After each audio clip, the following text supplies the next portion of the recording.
Mga kaagimat, gusto kong i-share sa inyo ito mga kaagimat kasi maraming mga manggagamot, mga espiritista, mga albularyo sa larangan ng kumbate espiritual nang hihingi sa akin yung nag-study, yung mga gustong matuto, gustong mag-improve, gusto silang lumakas lalo sa larangan ng espiritual. Ituro ko to sa inyo mga kaagimat, magamit ninyo ito lahat kasi maraming nagtatanong, maraming nagpapaturo sa akin. So para maturuan ko ang lahat, i-share ko lang dito. Orasyon, pagbaklas ng kapangyarihan ng demonyo.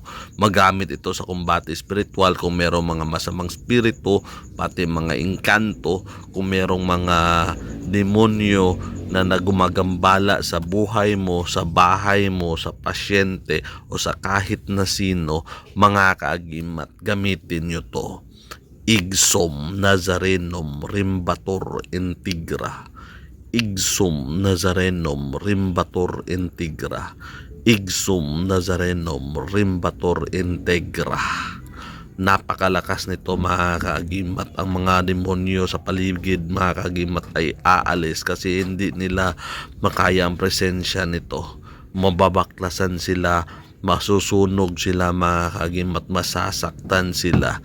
Kaya aalis sila sa bahay mo, sa pasyente o kung saan ka man pupunta. Make sure hindi ito gamitin sa abuso mga kaagimat. Hindi mo ito gamitin na lang basta-basta. Baka may masagasaan kang iba. For example, meron kang mga mangkukulam na nasa paligid, maalarmahan sila sa iyo. Iba ang pakiramdam nila sa iyo, masusuka sila, mangangati o alarma sa Bisaya mga kaagimat. Parang hindi sila komportable kapag nandyan ka once mausal mo to. Ito ang nahanap ng marami. Ito ang gustong matuto ng mga albularyo, mga yung nag-aaral mga kaagimat. Ito ang gusto nilang makuha. Importante ito sa inyo.